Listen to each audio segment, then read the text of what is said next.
Shalom. Puji nama Tuhan, Bapak Ibu Saudara yang dikasihi Tuhan. Mari pada petang hari ini kita datang kepada Tuhan. Kita masuk di dalam hadirat-Nya yang kudus dengan satu pujian oleh kuasa darah.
hanya oleh anugerah-Mu Tuhan kami boleh diselamatkan.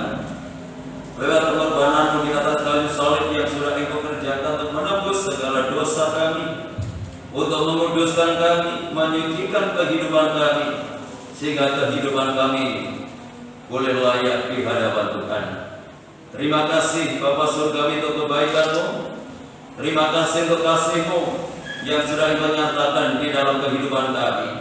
Dan pada sore hari ini pun Kau telah buka jalan bagi kehidupan kami, di mana saat ini kami boleh menghampiri tata kasih karunia-Mu lewat ibadah yang Kau sediakan di dalam kehidupan kami.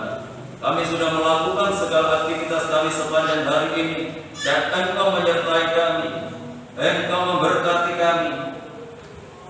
Dan pada sore hari ini kami ingin memberikan yang terbaik apa yang ada di dalam kehidupan kami, baik pujian kami, baik penyembahan kami. Biarlah semuanya ini kami lakukan hanya untuk mewujudkan bahwa kami adalah orang-orang yang mengasihi kepada Tuhan. Terima kasih Bapa Surgawi, Engkau hadir di tengah-tengah kami, Engkau melawat setiap kehidupan kami, Engkau menjamah kami, Engkau memulihkan kehidupan kami, sehingga hidup kami semakin berkenan di hadapan-Mu. Berkatilah ibadah ini mulai dari awal hingga selesainya. Tuh hamba-Mu yang saat ini sudah mempersiapkan diri untuk melayani pekerjaan yang mulia ini, ke dalam tangan Tuhan kami serahkan, baik leader, singer, pemain musik, petugas LCD.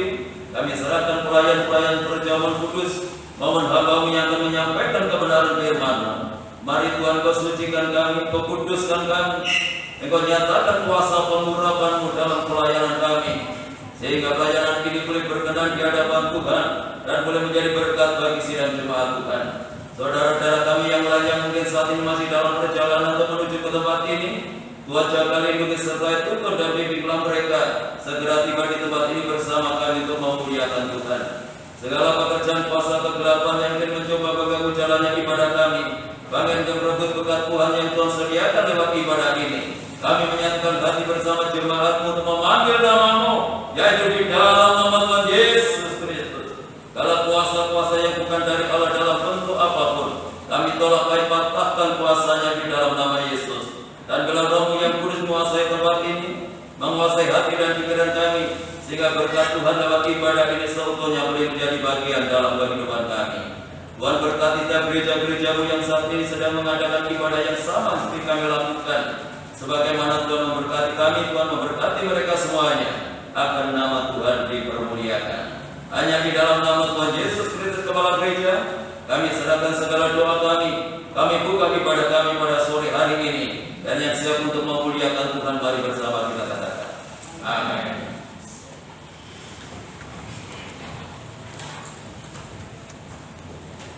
Puji nama Tuhan. Bapak Ibu Saudara yang dikasihi Tuhan, pada malam hari ini di depan meja tersedia buku dan jalan Tuhan yang sudah dipecah-pecahkan untuk kita. Biarlah kita menghargai korban Kristus yang sudah rela berkorban untuk kita, memberikan nyawanya untuk menyelamatkan kita orang berdosa.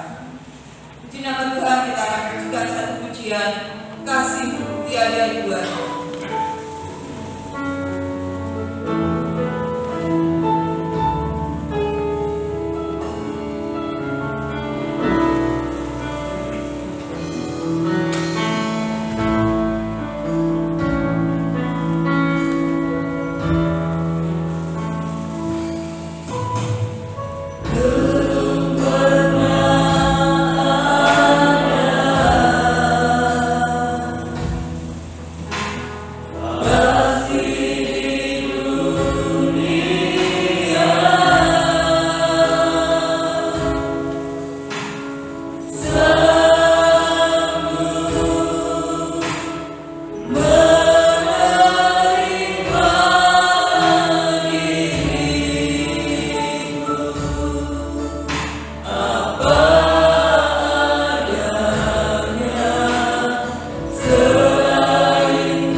bersorak karena Tuhan adalah Tuhan yang setia.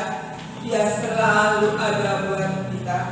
Meskipun kita berjalan dalam lembah gelap, Dia selalu menjaga dan melindungi kita.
Saudara Titus, untuk sampai ke depan, untuk pimpin kita di dalam doa, mempersiapkan hati, menerima kebenaran firman Tuhan yang Tuhan nyatakan kepada kita pada sore hari ini.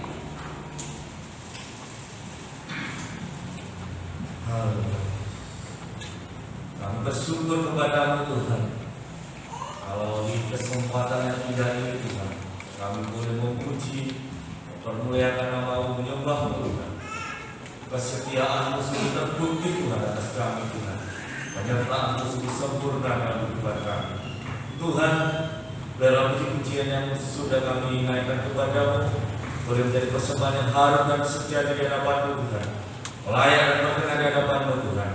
Dan saat ini Tuhan, kebasahannya kami akan mendengarkan firman-Mu, kuasai hati pikiran kami, biar kami boleh fokus Tuhan untuk mendengarkan firman-Mu.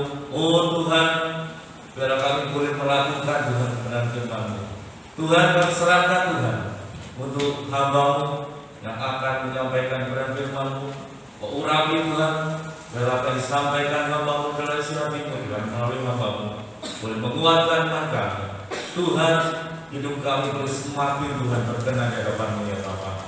Terima kasih Tuhan, jika ada kuasa-kuasa yang mengganggu konsentrasi kami dalam penyampaian firman-Mu Tuhan, kami bersatu hati memanggil nama-Mu di dalam nama Tuhan Yesus.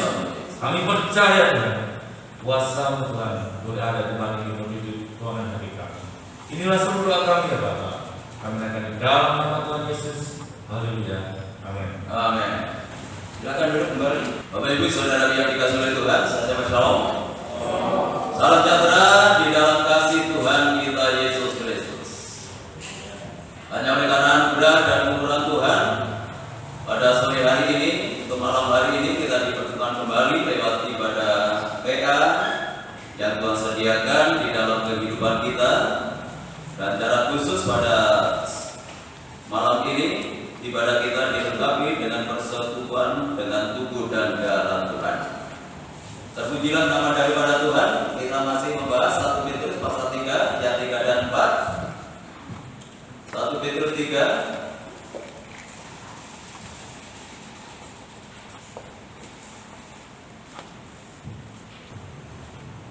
1 Petrus 3 ayat 3 dan 4. Perhiasanmu janganlah secara lahiriah, yaitu dengan mengepang-ngepang rambut, memakai perhiasan emas, atau dengan mengenakan pakaian yang indah-indah. Tetapi perhiasanmu ialah manusia batinnya yang tersembunyi dengan perhiasan yang tidak binasa, yang berasal dari roh yang lemah lembut dan tenteram, yang sangat berharga di mata Allah. Puji Tuhan. Sudah saya sampaikan, bukan berarti untuk wanita-wanita ini dilarang mengenakan pakaian yang baik, pakaian yang indah, atau mengenakan perhiasan-perhiasan, dan dilarang. Tetapi tidak boleh berlebihan yang dimaksud ayat ini. Tetapi yang terutama itu harus mengenakan perhiasan-perhiasan yang rohani ini. Memang berbicara masalah wanita itu memang tidak lepas dari perhiasan. Karena wanita itu mempunyai hubungan yang erat dengan namanya perhiasan. Rasanya tidak lengkap, rasanya tidak sempurna kalau wanita itu tidak mengenakan perhiasan. Kalau yang lahiriah saja tidak bisa lepas dari perhiasan seperti ini, maka yang rohania pun ini juga harus kita kenakan dalam kehidupan kita. Karena kondisi kita sebagai orang yang percaya di hadapan Tuhan itu adalah wanita. Jadi kita ini di hadapan Tuhan adalah wanita semuanya. Karena Tuhan sebagai mempelai laki-laki dan gerejanya sebagai mempelai wanitanya. Jadi seharusnya perhiasan yang rohani ini tidak boleh lepas dalam kehidupan kita. Rasanya tidak lengkap kalau kita tidak mengenakan perhiasan yang rohani ini. Apalagi dikatakan ini sangat berharga,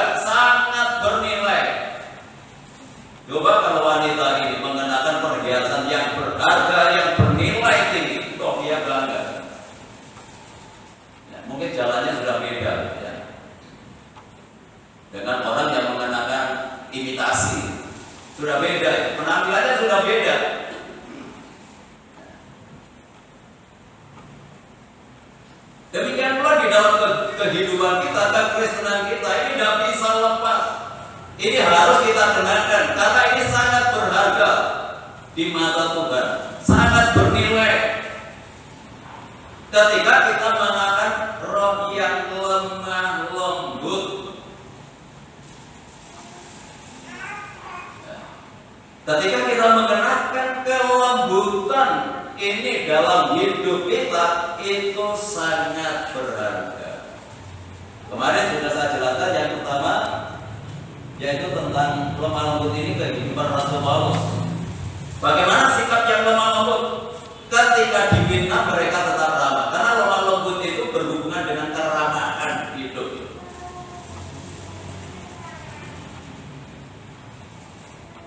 Jadi ketika kita difitnah,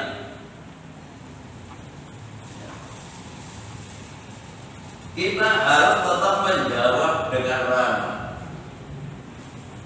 Itu namanya mengenakan kelembutan dalam hidup ini. Ya. Ramah dimanapun kita berada. Ya, di gereja ya kita ramah, apalagi penerima tamu itu harus ramah. Apalagi kalau saudara jualan, itu harus ramah. Ramah itu servis dengan pembeli. Pembeli itu kan raja, saudara. Ya, pembeli itu akan tertarik ketika Anda itu ramah. Tetapi kalau saudara tidak ramah, ini akan menggambar. Jadi keramahan itu sangat menarik. Dan dimanapun kita berada, kita harus memiliki sikap yang ramah ini. Walaupun difitnah, ini tidak mudah. Sikap ramah saja itu sudah sulit, apalagi kalau difitnah. Warung kita bisa keluar. Tetapi Rasul Paulus mengajarkan kepada kita supaya kita tetap menjawab dengan ramah. Ini lemah lembut itu seperti ini. Bukan jawabnya lembut, tidak. Tetapi lemah lembut itu berkaitan erat dengan keramahan. Jadi kita harus ramah dimanapun kita berada. Di gereja kita ramah, di lingkungan kita ramah. Itu namanya roh yang lemah lembut. Ini yang diteladankan oleh Rasul Paulus.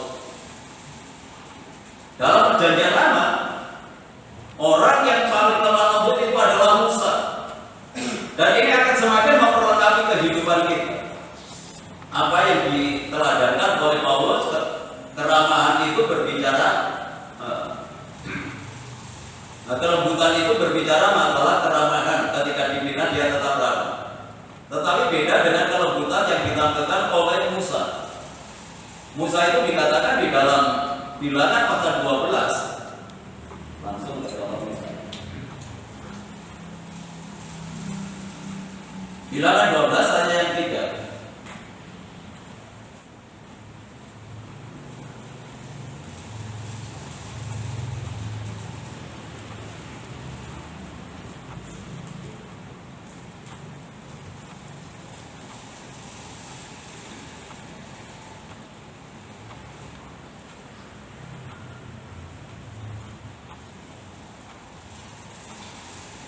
Adapun Musa ialah seorang yang sangat lembut hatinya, lebih dari setiap manusia yang di atas muka bumi. Ini pernyataan Tuhan sendiri menilai kehidupan Musa. Musa adalah seorang yang sangat lembut hatinya, lebih dari semua orang. Sangat luar biasa. Ini yang ada di dalam kehidupan Musa. Nah, mungkin saudara bertanya, di mana letak kelembutannya Musa ini? Sehingga harus kita kenakan di dalam kehidupan kita. Kalau ayat ini hanya menerangkan bahwa Musa itu lemah lembut, bahkan lebih dari semua orang yang lemah lembut ada di dalam dunia ini. Lalu kita bertanya, kelembutan Musa itu letaknya di mana?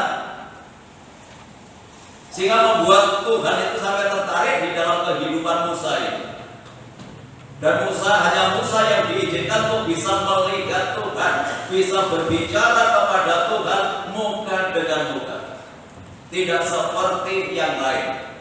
Ini kehebatan Musa, bisa berhadapan langsung dengan Tuhan, berbicara langsung dengan Tuhan. Kalau yang lain bisa lewat mimpi, bisa lewat penglihatan, tetapi kalau Musa ini bisa berhadapan muka dengan muka. Walaupun Tuhan harus menutupi Musa sehingga Musa bisa bertahan di hadapan Tuhan. Kelembutan Musa itu di dalam Bilangan pasal 16 ayat 1 sampai 4 ini. Ini kelembutan hatinya Musa. Dan ini hanya salah satu dari apa yang dilakukan oleh Musa. Dan masih banyak kelembutan-kelembutan yang ditampilkan dalam kehidupan Musa ini. Ya, ayat 1.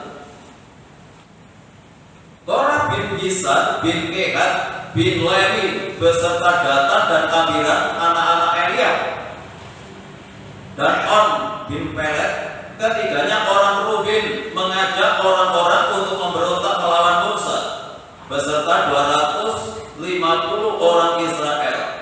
Pemimpin-pemimpin umat itu yaitu orang-orang yang terpilih oleh rakyat, semuanya orang-orang yang kenamaan. Maka mereka berkumpul mengerumuni Musa dan Harun serta berkata kepada keduanya, sekarang cukuplah itu, segenap umat itu adalah orang-orang kudus dan Tuhan ada di tengah-tengah mereka. Mengapakah kamu meninggi-tinggikan diri di atas jemaat Tuhan? Ketika Musa mendengar hal itu, sujudlah ia. Ini letak kerendahan hati. Ketika banyak orang protes, banyak orang melawan, banyak orang memberontak, dan Musa itu adalah pemimpin mereka. Yang dipakai oleh Tuhan untuk membebaskan bangsa Israel dari Mesir menuju tanah Kanaan. Dibelenggu di Mesir selama 400 tahun. Ini bukan waktu yang singkat, 400 tahun. Mereka dibelenggu, mereka dijajah. Lalu Tuhan memakai kehidupan Musa ini. Lewat perantaraan Musa, bangsa Israel itu dibebaskan. Banyak mujizat-mujizat yang dilakukan oleh Musa, ya tentu oleh karena kuasa Tuhan yang menyertai di dalam kehidupannya. Begitu di tengah jalan, ini kelompok orang Datan dan Abiram ini mengajak mempengaruhi orang-orang kenamaan, pemimpin-pemimpin suku pada saat itu untuk memberontak terhadap Musa. Ketika bangsa itu kekurangan air, mereka protes. Yang Musa ya tetap menyerahkan semua ke dalam tangan Tuhan. Kekurangan makan, protes kepada Musa. Dan Musa tidak pernah melawan kepada orang-orang yang seperti itu. Dia hanya berseru, dia hanya berserah kepada Tuhan. Demikian pula di dalam Bilangan pasal 16 ini. Ketika mereka unjuk rasa, ketika mereka protes untuk melawan Musa karena merasa bahwa dirinya juga orang-orang yang dipakai oleh Tuhan. Sebenarnya dia mengatakan Tuhan itu juga ada di tengah-tengah mereka, bukan hanya kepada Musa. Lalu mereka mengatakan, mengapa engkau meninggikan diri? Padahal Musa itu adalah orang yang lembut di hadapan Tuhan, tetapi orang menilai seperti itu. Tetapi apa yang dilakukan Musa? Musanya sujud, merendahkan diri di hadapan Tuhan. Dia tidak melawan. Ini kelembutan Musa seperti ini.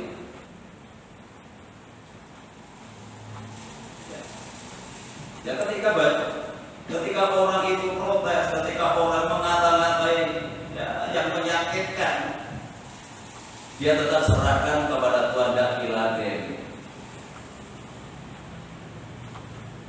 Ini adalah kelembutan hati daripada Musa. Ya mungkin kita juga menghadapi orang-orang yang keras seperti ini. Ya kita belajar menyerahkan kepada Tuhan, merendahkan diri, merendahkan hati di hadapan Tuhan. Musa sujud, bukan sujud menyembah kepada mereka, dan sujud di hadapan Tuhan, menyerahkan semua masalah itu kepada Tuhan. Mana orang-orang yang dipakai oleh Tuhan, mana orang-orang yang dipilih oleh Tuhan. Justru ketika Musa itu menyerahkan semua ke dalam tangan Tuhan yang menjadi pembela. Karena pembalasan itu adalah bagian Tuhan. Itu dalam Roma pasal yang ke-12. Haknya Tuhan pembalasannya. Jadi kita sebenarnya tidak punya hak untuk membalas ketika orang-orang itu menyakiti kita, orang-orang melukai hati kita. Kita tidak ada hak untuk membalasnya. Ketika kita melakukan ini berarti kita sedang mengenakan perhiasan yang bernilai tinggi di hadapan Tuhan. Ini harus nyata di dalam kehidupan kita. Ya kita sama-sama belajar. Apalagi hidup di tengah-tengah dunia yang dengan kekerasan saat ini. Untuk kita tampil seperti ini tidak mudah. Kita harus merobek daging kita. Kita harus merobek keinginan kita, menyesuaikan diri hidup kita ini dengan firman Tuhan. Kita semakin dilengkapi oleh Tuhan, supaya semakin cantik. Sama dengan wanita ini ketika mengenakan perhiasan ada nilai plus. Semakin cantik.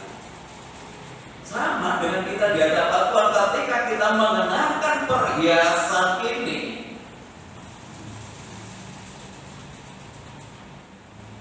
Kita menarik perhatian Tuhan. Jadi ketika ada orang yang melawan kita,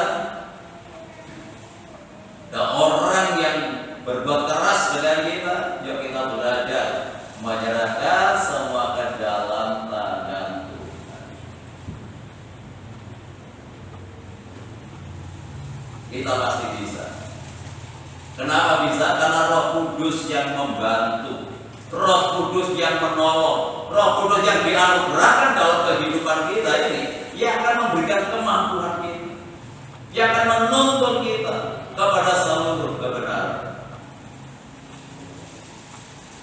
Kita tidak akan mungkin bisa melakukan ini kalau dengan kekuatan kita sendiri. Nah, untuk itu fungsi Roh Kudus yang ada dalam kehidupan kita membantu kita, menolong kita, sehingga kita mampu melakukan kebenaran firman Tuhan yang menyatakan di dalam kehidupan kita. Nah, itu sebabnya kita perlu belajar. Tidak hanya kepada orang-orang yang dipakai oleh Tuhan ini, tetapi kita perlu belajar kepada Tuhan Yesus. Belajarlah kepadaku, karena aku lemah lembut. Tuhan Yesus dulu agung kita, juga lemah lembut. Tidak cocok kalau muridnya itu kasar, muridnya itu keras. Tidak pas ini. Matius pasal yang ke-20. Matius 11 ayat 28 ya. Belajar kepada Tuhan Yesus.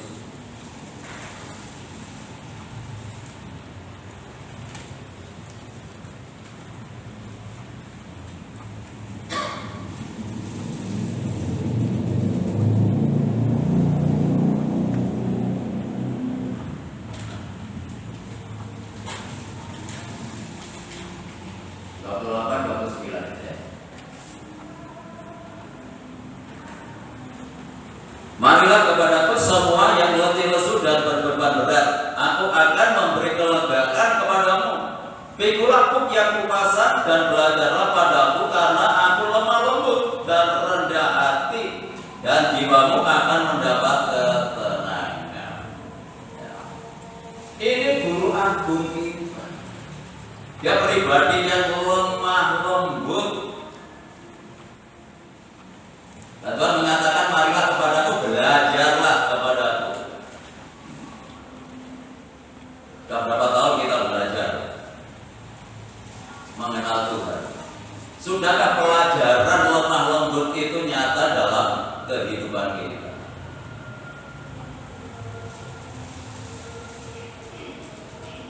Kalau S1 itu ditempuh 4 tahun.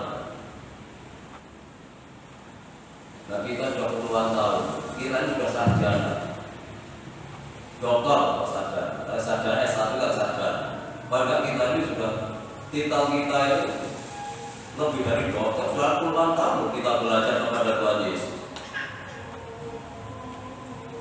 Kalau gurunya lemah lembut, bagaimana kita sebagai muridnya? Kalau muridnya kasar agak cocok ya. Gurunya itu memberikan pelajaran supaya lemah lembut. Aku lemah lembut dan rendah hati. Lemah lembut itu memang kaitannya dengan kerendahan hati. Jadi tidak akan melahirkan orang-orang yang tinggi hati, melahirkan orang-orang yang sombong. Kalau kita sebagai murid yang baik, memperhatikan apa yang disampaikan oleh Tuhan, tentu itu kita serap dan kita lakukan dalam kehidupan kita. Kita perlu belajar kepada Tuhan Yesus. Kalau tadi sudah diteladankan oleh Paulus, diteladankan oleh Musa, sekarang kita langsung kepada guru agung kita. Karena dia adalah pribadi yang lemah lembut dan rendah hati, ya, maka jiwamu akan mendapatkan ketenangan. Jadi kalau orang itu belajar kerendahan hati, kalau orang itu belajar lemah lembut, hasilnya memiliki hidup yang penuh dengan ketenangan.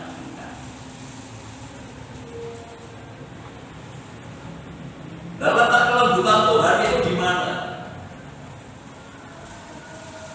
Tadi berbeda-beda. Ketika Paulus mengatakan dia adalah orang yang lemah lembut, kelembutannya ditunjukkan ketika orang memfitnah dia tetap menjawab dengan ramah. Musa dikatakan orang yang paling lemah lembut ditunjukkan ketika orang itu melakukan sesuatu yang menyakitkan hati. Banyak orang protes walaupun sudah dipimpin, walaupun sudah dituntun, tetapi berontak kepada Musa. Musa tidak melawannya, tapi justru menyerahkannya kepada Tuhan. Nah, kelembutan Tuhan itu ditulis di dalam Yohanes pasal yang ke-13. Kerendahan hati Tuhan atau kelembutan hati Tuhan, bagaimana dia seorang guru yang begitu menghargai murid.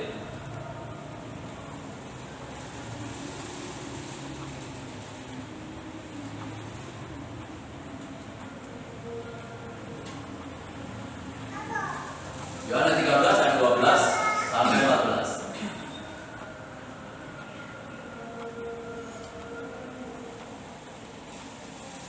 Sesudah ia membasuh kaki mereka, ia mengenakan pakaiannya dan kembali ke tempatnya. Lalu ia berkata kepada mereka, mengertikah kamu apa yang telah kuperbuat kepadamu? Kamu menyebut aku guru dan Tuhan, dan katamu itu tepat. Jadi kalau ada orang tanya, di mana Tuhan itu mengatakan dia adalah Tuhan, ini ayatnya. Saya ulangi lagi. Sesudah dia membasuh kaki mereka dan mengenakan pakaiannya dan kembali ke tempatnya, lalu ia berkata kepada mereka, mengertikah kamu apa yang telah kuperbuat kepadamu? Kamu menyebut aku guru dan Tuhan. Itu kata murid-murid. Dan katamu itu tepat sebab memang akulah guru dan Tuhan. Jadi kalau ada orang bertanya mana ayatnya, dia mengatakan Tuhan, ini ayatnya. Akulah guru dan Tuhan. Ini secara langsung disampaikan Tuhan bahwa dia adalah guru dan Tuhan. Jadi kalau ada orang yang mana ayatnya Tuhan Tuhan Yesus mengatakan bahwa Dia Tuhan, ini ayatnya. Saudara, kita harus tunjukkan ini, kebenaran ini. Ya. Jadi sekarang itu memang banyak orang ingin mencari bukti. Dan memang mencari kelemahan-kelemahan, intinya seperti itu. Bisa jawab enggak ya kira-kira gitu. Apa dia itu Tuhan atau manusia yang dijadikan Tuhan? Sementara ini kan seperti itu. Pemahamannya Tuhan Yesus adalah manusia biasa yang dijadikan Tuhan. Dia mengatakan, ya, akulah guru dan Tuhan. Jadi bukan sebutan orang lain, tetapi dia sendiri mengakui bahwa dia adalah Tuhan. Ya. Jadi kalau aku membasuh kakimu, aku yang adalah Tuhan loh. Diulangi lagi sampai. Jadi tidak perlu meragukan bahwa dia adalah Tuhan. Dan gurumu, maka kamu pun wajib saling membasuh kakimu. Ini bicara masalah kerendahan hati, kelembutan hatinya Tuhan, sampai rela membasuh kaki murid-muridnya walaupun dia guru dan Tuhan, mau merendahkan diri, artinya mau menghargai orang lain. Jadi kelembutan itu adalah orang yang menghargai orang lain. Kalau dia adalah Tuhan, bisa menghargai muridnya. Kalau ada orang Kristen tidak bisa menghargai orang lain, itu belum belajar. Kadang-kadang orang itu menghargai orang lain karena melihat status ekonominya, ya, kendaraannya. Kalau naik mobil ya dihargai. Umumnya kan seperti itu. Kalau ada jabatan ya dihargai.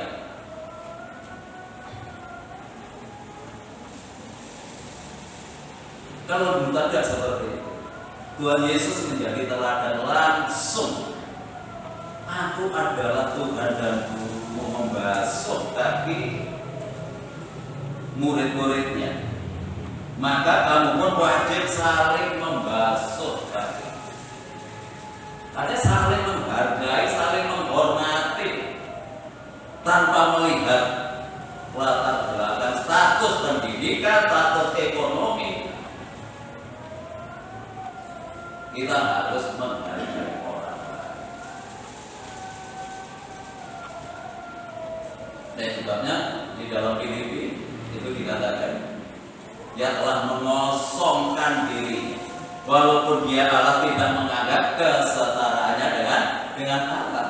Kalau dia menganggap bahwa dirinya Tuhan, dia Allah, tidak mau membasuh untuk apa, membasuh kaki murid-muridnya. Seharusnya kan murid-muridnya yang membasuh gurunya. Tetapi tidak demikian loh Tuhan. Ini sangat luar biasa. Kalau beberapa waktu yang lalu ketika retreat ya, di Jawa Tengah itu diterapkan secara harfiah. Diterapkan secara harfiah, gitu. Saling mencuci kaki satu dengan yang lain. Tetapi tujuannya itu ada saling supaya menghargai, menghormati. Ya, satu dengan yang lain. Berbuatlah demikian. Kalau aku Tuhan dan gurumu melakukan itu, kamu pun wajib saling membasuh kaki.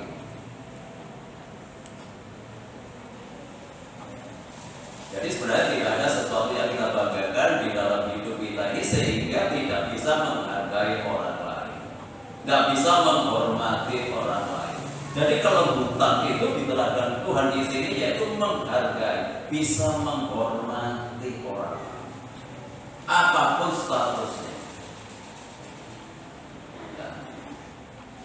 Jangan banyak orang-orang yang memiliki kelebihan finansial, kelebihan pendidikan, ya, di mana kita menaruh orang, semua orang, walaupun mungkin mereka di bawah kita, ya kita hargai mereka, kita hormati mereka. Kalau Tuhan itu bisa, kenapa kita tidak? Apalagi Dia adalah Tuhan, apalagi Dia adalah Allah, mau merendahkan dirinya, membasuh membasuh kaki murid-muridnya. Ini yang harus kita kenakan di dalam kehidupan kita, karena ini adalah perhiasan yang bernilai. Ini perhiasan yang berharga. Jadi ketika kita mengenakan perhiasan ini menjadi kebanggaan dalam kehidupan kita. Ketika kita difitnah, kita bisa menjawab dengan ramah. Ketika orang berontak menyakiti kita tetap menyerahkan kepada Tuhan seperti Musa. Dan kepada semua orang kita bisa menghargai. Sama seperti Tuhan membasuh kaki murid-murid. Wah, ini sangat berharga, ini sangat bernilai. Kalau mungkin menurut ukuran dunia bukan apa-apa, tidak masalah. Kalau orang merendahkan diri, itu kan malah justru tidak bernilai di mata dunia. Tapi kalau orang itu justru membanggakan diri, lah itu justru bernilai bagi dunia ini. Memang perhiasan surgawi itu memang bertolak belakang dengan apa yang ada di dalam dunia. Ya, kita terus belajar untuk mengenakan perhiasan ini di dalam kehidupan kita. Ya, puji Tuhan. Perhiasan yang kedua yaitu tenteram dalam Petrus tadi. Tenteram itu aman, tenteram itu damai, tenteram itu tenang. Jadi anak Tuhan itu harus mengenakan perhiasan ini. Selain roh yang lemah lembut, mengenakan ketenteraman, ketenangan, kedamaian di dalam dirinya. Ini perhiasan.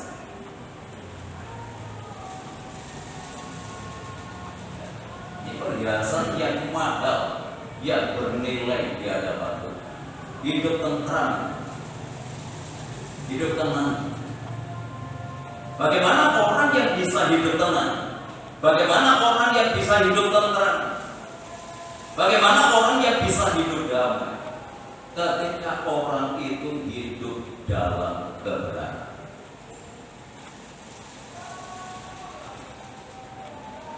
Orang yang hidup benar itu adalah orang yang tenang, orang yang tentram.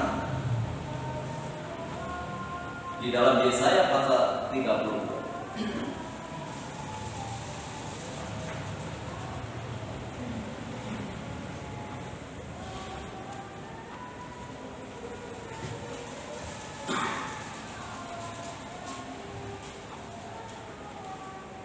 Yesaya 32 ayat yang ke-17.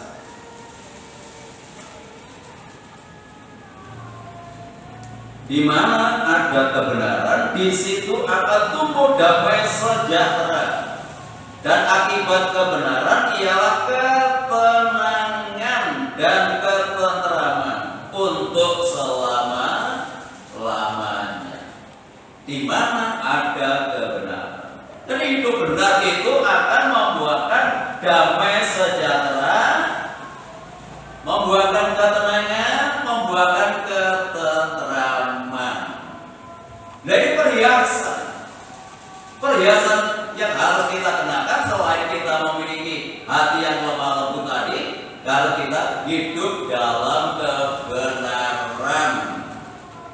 Karena di dalam kebenaran itu timbul ketenteraman.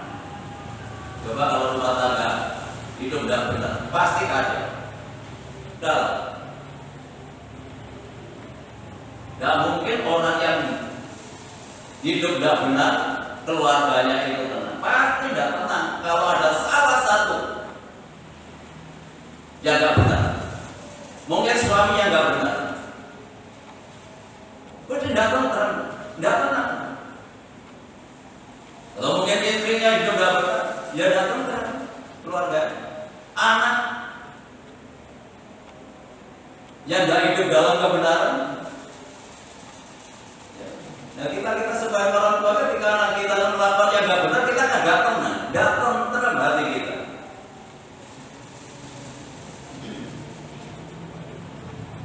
Jadi ini yang harus kita kenangkan dalam kehidupan kita. Harus hidup dalam kebenaran.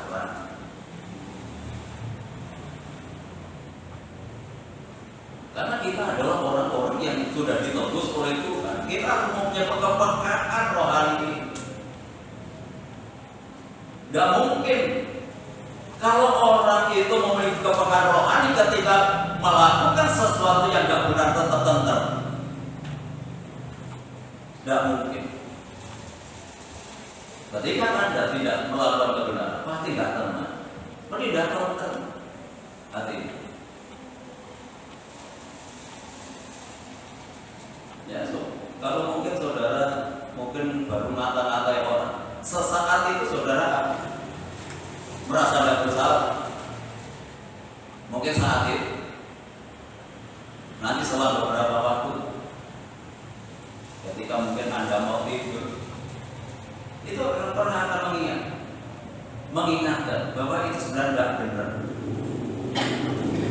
Jadi membuat kita tidak tenang ketika kita tidak hidup dalam kebenaran.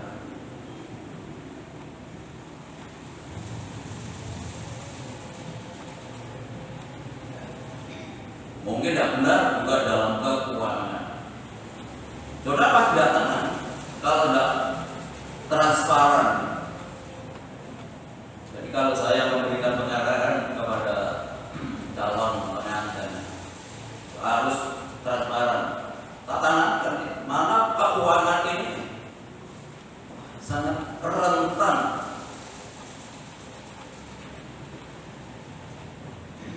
di tengah-tengah keluarga. Bahkan bisa memicu perceraian oleh karena masalah keuangan ini. Dan itu sebabnya saya tanamkan untuk transparansi tentang keuangan ini. Saya tanya kalau dua-duanya kerja, selama ini sudah tahu tidak gajinya? Tapi selama ini jawabannya sudah ngerti kabeh. Berarti benar. Sudah tahu gajinya sekian. Dan nanti kalau sudah jadi suami istri harus dijadikan satu. Jadi istilah menjadi satu itu tidak hanya istilah, tapi segalanya harus menjadi satu. Termasuk masalah keuangannya, kalau dua-duanya kerja menjadi satu keuangannya. Digunakan apa saja harus transparan sebagai suami istri karena sudah satu kesatuan. Ya kalau kemarin belum diberkati contohnya masih sendiri-sendiri karena belum ada hak untuk bersatu. Hanya tahu saja gajinya sekian, tetapi belum menyatu. Kalau begitu diberkati sah dari suami istri harus bersatu. Dan hanya istilahnya menjadi satu. Dan kalau dagingnya saja bersatu, kalau dompetnya tidak bersatu, tidak mungkin. Bapak orang Jawa mengatakan istri perempuan itu kalau bahasa daerahnya kan garwo. Saya pernah tanya garwo itu apa? Tidak ngerti kok. Saya ini berhadapan dengan orang Inggris. Ya garwo kan. Garwo itu istri. Artinya itu sigarannya belahan jiwa. Kalau jiwanya itu menjadi satu, masa dompetnya penghasilannya tidak menjadi satu, kan aneh.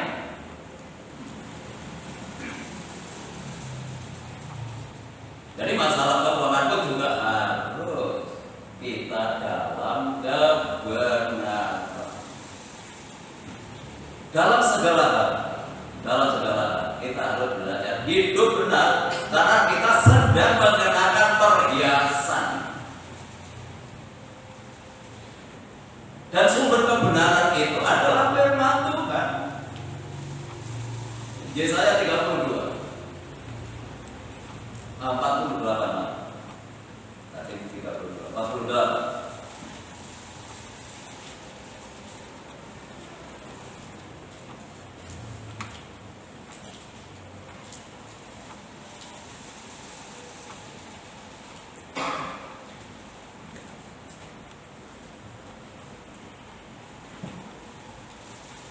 Yesaya 48 ayat 18. Sekiranya engkau memperhatikan perintah-perintahku, maka damai sejahteramu akan seperti sungai yang tidak pernah kering, dan kebahagiaanmu akan terus berlimpah seperti gelombang-gelombang laut yang tidak pernah berhenti.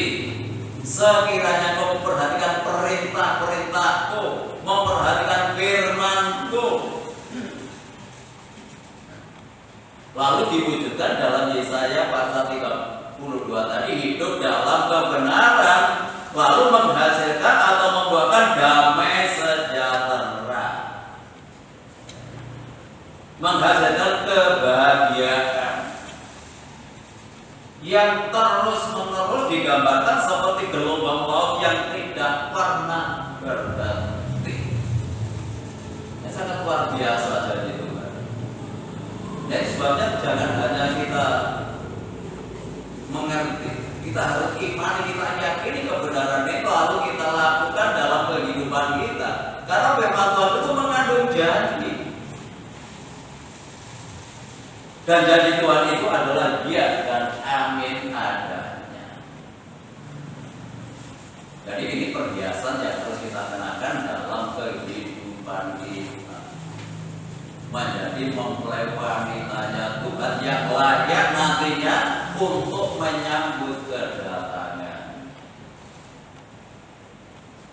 Jangan diabaikan ini masalah perhiasan ini, karena ini sangat berharga, sangat bernilai di mata Tuhan. Jadi harga kita itu semakin bertambah ketika kita mengenakan ini, baik kelembutan hati kita maupun hidup di dalam kebenaran. Biar hidup kita menarik perhatian Tuhan. Kita tidak menarik perhatian manusia, tetapi menarik perhatian Tuhan ketika kita mengenakan perhiasan ini, perhiasan yang bernilai ini, sehingga kita menjadi wanita sorgawi yang nantinya layak untuk menyambut kedatangan Tuhan yang kedua. Tuhan Yesus memberkati kita pada malam ini.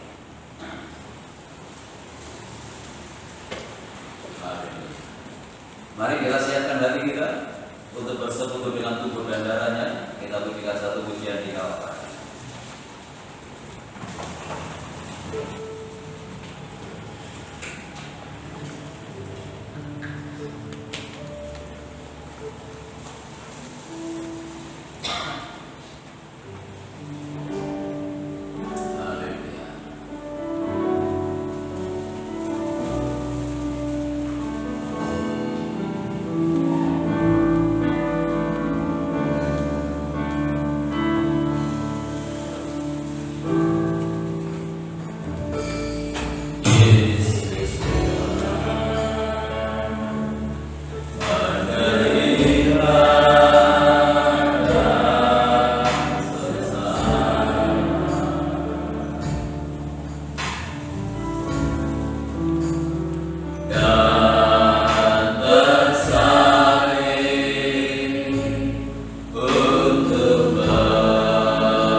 dosa.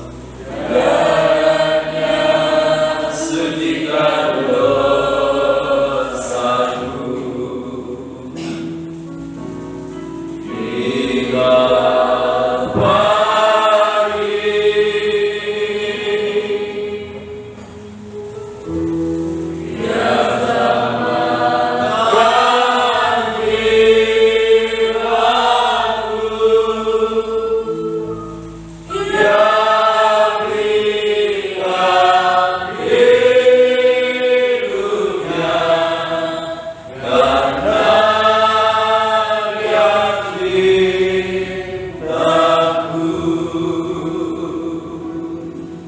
haleluya. Hanya rasa syukur dan terima kasih yang kami naikkan di hadapan-Mu Tuhan. Kau telah menyerahkan kehidupan-Mu untuk membawa kehidupan kami, untuk menyucikan kehidupan kami, menguduskan kehidupan kami, jadi satu kehidupan yang layak di hadapan Tuhan. Kau lengkapi kami Tuhan dengan perhiasan-perhiasan yang tidak lain, perhiasan-perhiasan yang sangat berharga di mata Tuhan. Lewat kebenaran firman-Mu yang sudah Kau nyatakan kepada kami pada malam hari ini. Dan biarlah kebenaran ini tidak sebatas kami dengar, kami pahami dan kami mengerti, namun boleh kami kenakan di dalam kehidupan kami, karena inilah yang berharga dan bernilai di mata Tuhan.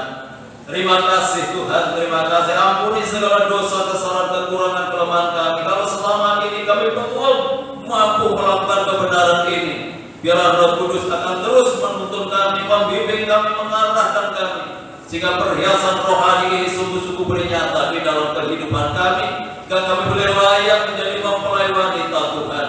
Terima kasih Bapa, terima kasih. Sebentar lagi kami akan bersekutu dengan tubuh dan darah-Mu.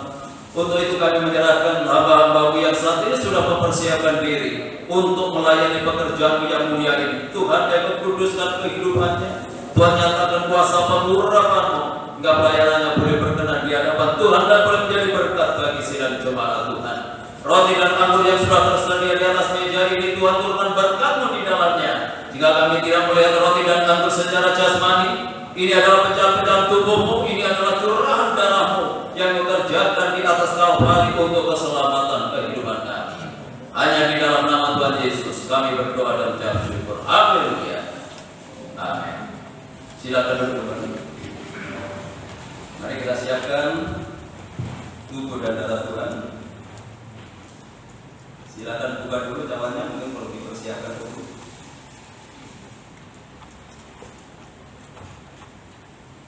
Kalau sudah, mari kita angkat tubuh Tuhan lebih tinggi dari kepala kita. Biarlah tubuhnya dipecah-pecahkan untuk menyatakan kasih-Nya di dalam kehidupan kita. Untuk itu dengarkan firman Tuhan. Sebab apa yang telah kuteruskan kepadamu telah aku terima dari Tuhan, yaitu bahwa Tuhan Yesus pada malam waktu Ia diserahkan mengambil roti, dan sesudah itu Ia mengucap syukur atasnya. Ia memecah-mecahkannya dan berkata, inilah tubuhku yang diserahkan bagi kamu. Perbuatan ini menjadi peringatan akan aku. Bukankah roti yang kita pecah-pecahkan adalah persekutuan di dalam tubuh Kristus? Mari kita mengaku dengan iman dalam nama Tuhan Yesus Kristus.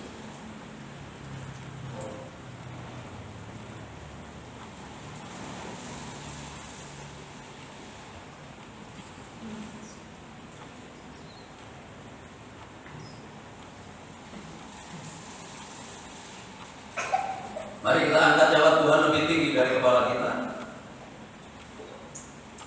Demikian juga yang mengambil cawan sesudah makan lalu berkata, cawan ini adalah perjanjian baru yang dimeteraikan oleh darahku. Perbuatan ini setiap kali kamu meminumnya menjadi peringatan akan aku. Sebab setiap kali kamu makan roti ini dan minum cawan ini, kamu memberitakan kematian Tuhan sampai Ia datang. Bukankah anggur yang dicurahkan adalah persekutuan di dalam darah Kristus? Amin. Mari kita minum dengan iman dalam nama Tuhan Yesus Kristus.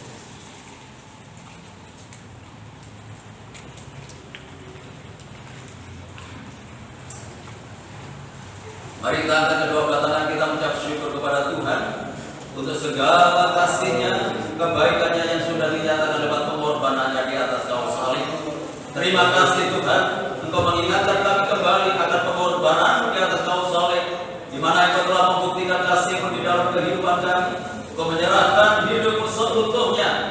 kehidupan kami, supaya hidup kami manusia yang dilandasi dengan dosa ini supaya mendapatkan pengampunan daripada Tuhan, mendapatkan kekudusan dari Tuhan.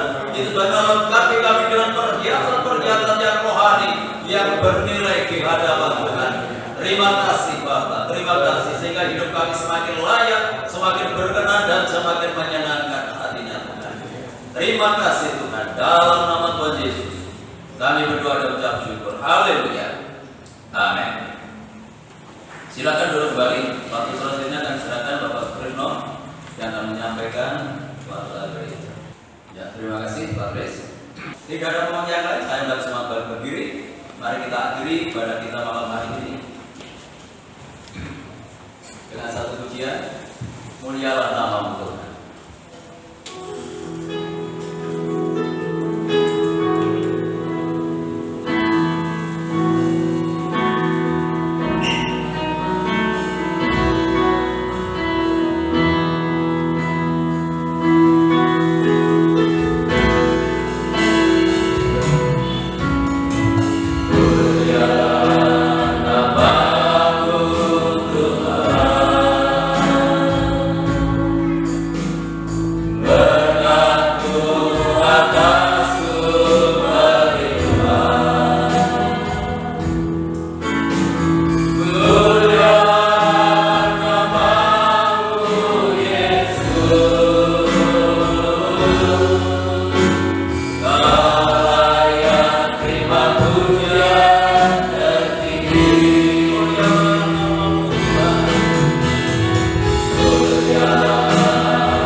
Sebelum kami tinggalkan tempat ini, kami tetap menyerahkan Bapak Ibu kami yang sudah berusia lanjut ke dalam tangan-Mu. Demikian pula untuk kesehatan Ibu Gembala, Ibu Mestia, kami serahkan juga Ibu Amina, maupun saudara-saudara kami yang lain yang terganggu kondisi kesehatannya. Tuhan untuk menolong mereka, Tuhan melawat, Tuhan menjamah, Tuhan memulihkan, agar nama-Mu dipermuliakan.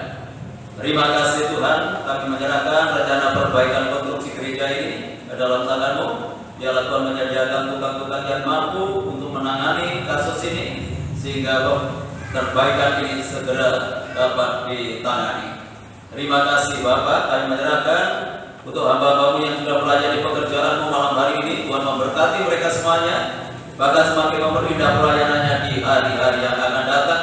Berkati lingkungan kami, kota kami, bangsa dan negara kami dengan ketenangan, kedamaian dan kesejahteraan. Bapak Presiden bersama wakil dan jajarannya, demikian pula pemerintah yang ada di daerah diberikan hikmat oleh Tuhan untuk dapat membawa bangsa ini ke arah yang lebih baik lagi. Kami bersyukur kalau upaya pemerintah cukup berhasil untuk menekan penularan COVID-19, dan biarlah Tuhan yang akan menyempurnakan sehingga negeri ini segera bebas dari pengaruh COVID-19. Pada akhirnya kami serahkan seluruh sidang jemaat ke dalam tangan-Mu, baik yang hadir malam ini maupun yang tidak hadir, baik yang ada di dalam kota, di luar kota. Tuhan jaga lindungi sertai tuntun dan bimbing mereka, tetap hidup dalam kekudusan dan kebenaran dimanapun mereka berada, selalu membuat nama-Mu dipermuliakan. Rumah tangga, keluarga, kehidupan ika jemaat Tuhan berkati dengan ketenangan, kedamaian dan kesejahteraan. Segala usaha pekerjaan Tuhan, tanggung jawab yang mereka lakukan, Tuhan buat berhasil. Peliharakan seluruh jemaat-Mu dalam kasih-Mu, tidak ada rumah tangga anak-anak-Mu yang hidup di dalam kekurangan. Anak-anak yang masih duduk di bangku sekolah, mulai dari playgroup sampai perguruan tinggi, berkati mereka dengan kecerdasan dan kearifan. Jadikan anak-anak yang berprestasi, baik dalam akademisnya maupun non-akademiknya. Jadikan berkat di dalam pergaulannya. Untuk anak-anak SMP kelas 3, demikian pula SMA ke dalam tangan-Mu yang saat ini menghadapi ujian. Tuhan berkati mereka, Tuhan berikan hikmat, supaya semuanya lulus dengan nilai yang memuaskan. Bagi jemaatmu yang sudah memberikan persembahannya, mengembalikan perpuluhannya, Tuhan kembalikan berlipat kali ganda sesuai dengan janji firman-Mu. Sebentar lagi kami akan tinggalkan tempat ini kembali berpakai masing-masing. Tuhan jaga lindungi sertai kami dalam perjalanan. Tiba di rumah dengan selamat, tidak kekurangan sesuatu apapun. Kembalikan kami dalam kegiatan ibadah yang akan datang dalam keadaan yang lebih baik dari malam hari ini. Dalam nama Tuhan Yesus kami berdoa dan ucap syukur. Yang diberkati Tuhan, mari bersama kita